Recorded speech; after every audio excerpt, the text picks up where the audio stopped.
So my question then becomes, my question is this.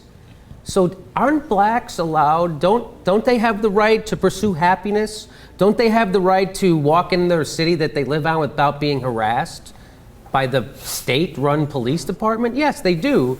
But that question, I didn't know was going to set up one of the biggest false choices I've seen this year. Let's go.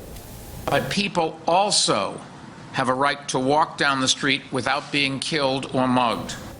Yes, see, you either have to harass blacks and Hispanics or people are going to get killed. There's no other possible outcome. And that's not a false choice, is it? What was refreshing about seeing Bloomberg's press conference following the judge's ruling was you were reminded, you're like, oh yeah, that's why this guy was a Republican. Yeah. Yes. You'd forget a little bit with Bloomberg. Yes, you were correct. Because that's what they do. That's what they did every campaign. It's what George Bush was like, look, man, you can vote for John Kerry. Your kids will die in a terrorist attack. Yes. But if you want to vote for John Kerry, I get it. He's a good man. Mm-hmm. He's a good man, and maybe you don't love your kids, and maybe you have 3 kids, and only one of them will die in the attack. So go ahead. Go make ahead, that vote. Yeah. Go ahead. Bloomberg sounds like he's like a person complaining about his order at a restaurant. Every time he talks, he just like, you know what? Well, look, I asked for extra sour cream and it wasn't there. I'm sorry. I need the whole thing redacted.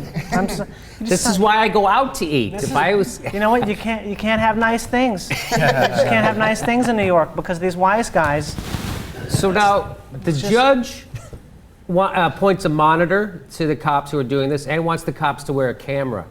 Right, which has been proven greatly effective in reducing police brutality. No kidding. And of course they're against it, he's against it. Here's what Bloomberg has to say about it.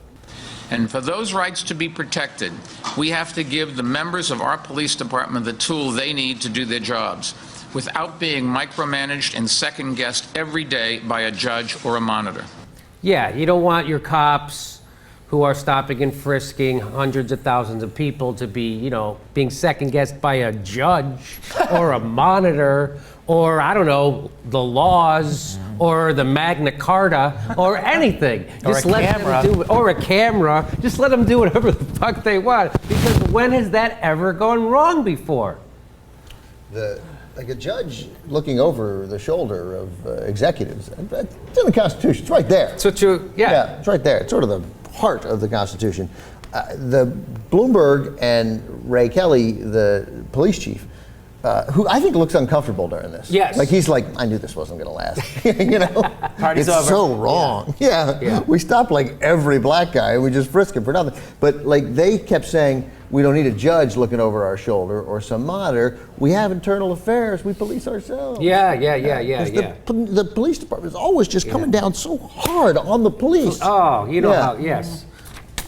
With pay. With pay. They told Serpico it wasn't a problem. We can police ourselves. We can police ourselves. Yeah, I never saw. Oh, that's right. Well, I'll do what I want as long as I can do it with pay. Okay, yes. So what he's basically saying is you can have low crime rates or you can have freedom, but you can't have both. That's what Bloomberg is saying. In fact, he has one more thing to say about our rights. As mayor, my #1 responsibility is protecting public safety and doing so in a way that complies with the law and respects the rights of all New Yorkers. Yeah, and if it doesn't respect the rights of all New Yorkers, I will continue to say that it does. That's Which is way the same thing. It works. And no, we're not respecting all the rights of all New Yorkers, if you know what I mean, but the ones who, count. Isn't his first job to like make the city run smoothly, and the guy behind him, isn't his job, #1 job, to protect public safety? Yeah, I never thought it was the mayor. I never I'm scared. Let's elect a mayor to keep me safe. Yeah, we didn't elect you head of the police force. Right. You're the mayor of the city. Yes, exactly right. This is not going to make New York very hip. It's like they're just really destroying the hipster credentials of New York, like piece by piece. It used to be such a cool place, and now it's going to be. It's like now it's like almost. You're right. It's like they're turning into a barbecue. You're right. It is. It's turning into like a little like a Third Reich weekend or something over in. Fun. But people don't seem like that guy said. Oh, most New Yorkers like it. Yes, most white New Yorkers who aren't being bothered by it. Anyway, we got any more clips? Also, most New Yorkers liking it. Same deal asking a New Yorker who I'm going to guess doesn't quite understand the vagaries of stop and frisk. Right. Asking him whether they like stop and frisk is like, do you like having little crime in the city? Like, well, yeah, yes, I do. Yeah. Yeah.